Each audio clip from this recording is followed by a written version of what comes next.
y is equal to secant tan root x. तो ये हमारा सीकेंट थीटा है। सो सीकेंट थीटा का डेरिवेटिव क्या होता है? Secant theta tan theta, theta यही पूरा है।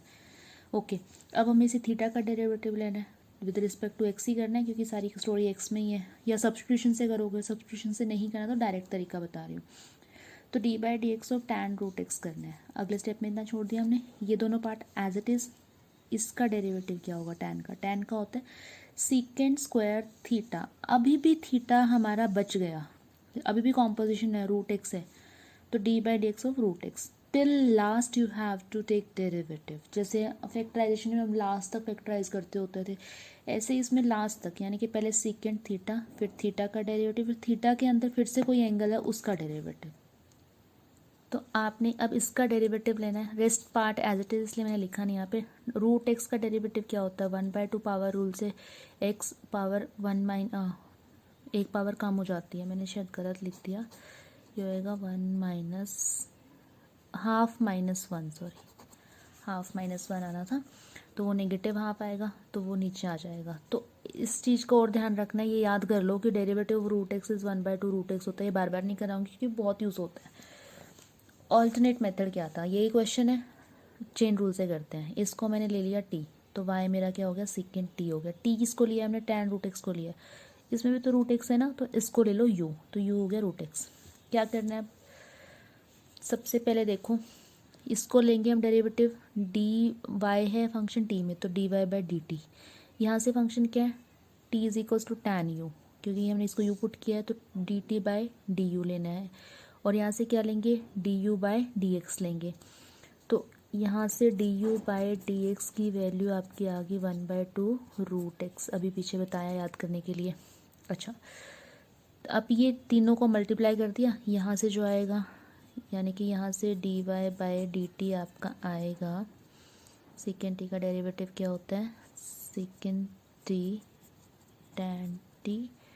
यहाँ से d t is equals to tan u है, तो d T by D u लोगे, तो यू विल गेट टैन का डेरिवेटिव सेकेंड स्क्वायर यू, यानी कि एक डेरिवेटिव, दो डेरिवेटिव, तीनों आ गए आपके पास। तीनों को मल्टीप्लाई कर देना है, क्योंकि ये डी टी से डी टी कट जाएगा, डी यू से डी यू कट जाएगा, अल्टीमेटली बचना वही है, d Y by D x. ये देखो आ गया आंसर।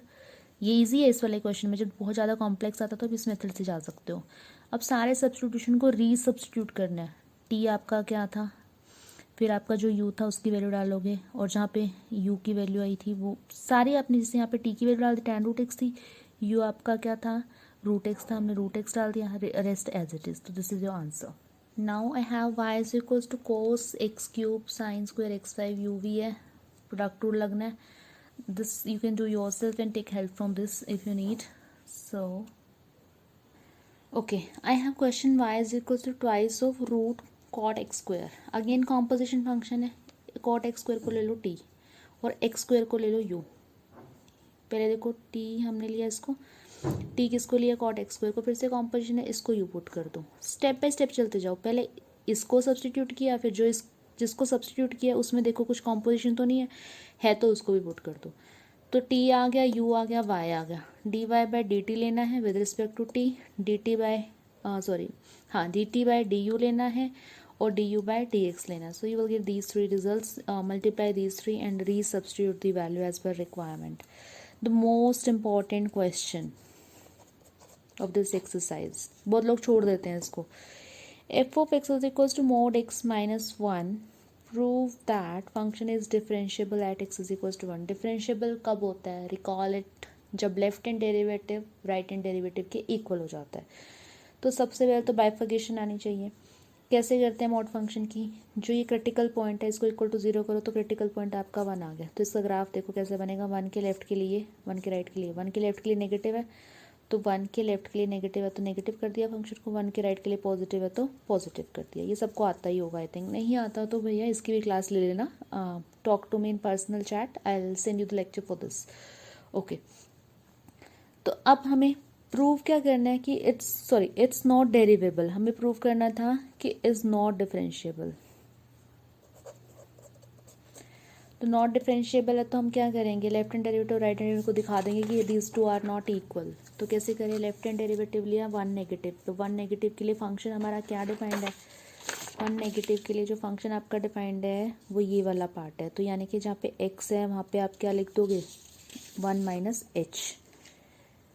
तो ऑलरेडी एक माइनस था तो 1 माइनस एच माइनस 1 माइनस 0 और 1 माइनस एच माइनस 1, ये सेम स्टेप्स है जो हम पीछे में डेरिवेशन किया वही वाले। फिर 1 पॉजिटिव के लिए क्या करोगे, 1 प्लस एच से रिप्लेस करोगे, 1 प्लस एच माइनस 1 ये कट गया, तो 1 और minus 1 are not equal, left hand derivative is not equal to right hand derivative, therefore function is not differentiable.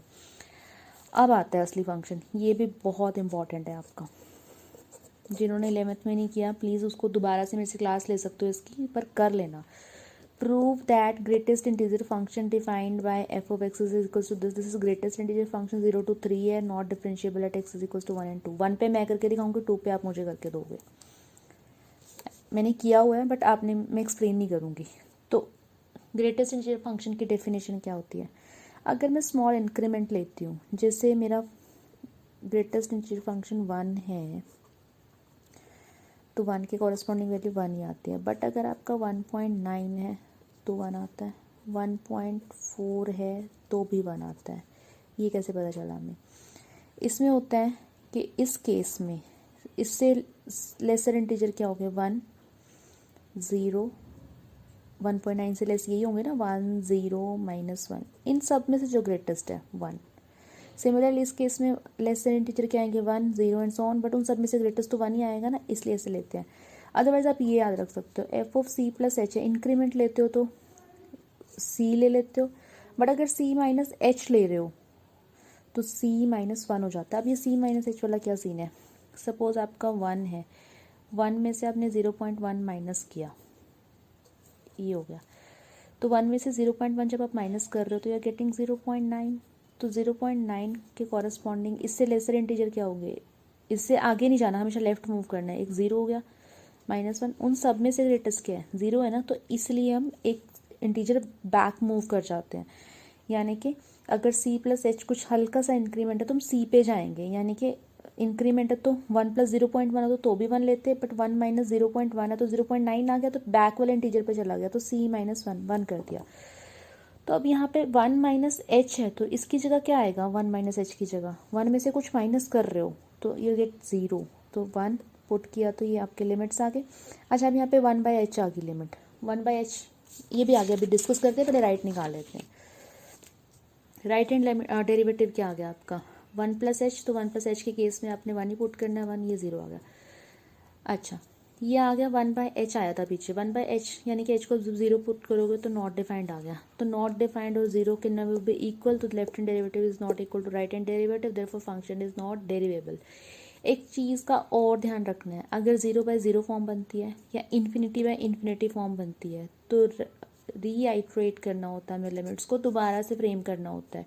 ये तो हमारी 1/0 फॉर्म थी, जब दोनों ऊपर 0 आ जाए, दोनों नॉट डिफाइंड आए तो उसको रीआइट्रेट करना होता है। कैसे, जैसे एग्जाम्पल है sin h by tan h, दोनों को 0 पुट करो, 0/0 फॉर्म होगी विच इज़ रीआइट्रेट टाइप फॉर्म। तो क्या कैसे करते हैं फिर इसको साइन थीटा लिखा, इसको sine theta by cos theta लिखा, साइन से साइन कट जाएगा, कॉस 0 पर डिफाइंड होता ही है, तो वो आंसर डिफरेंट आएगा फिर। ठीक है, x2 के लिए मैंने यहाँ पे डिफाइन किया हुआ, this you will do your self. That's all for today, thank you very much.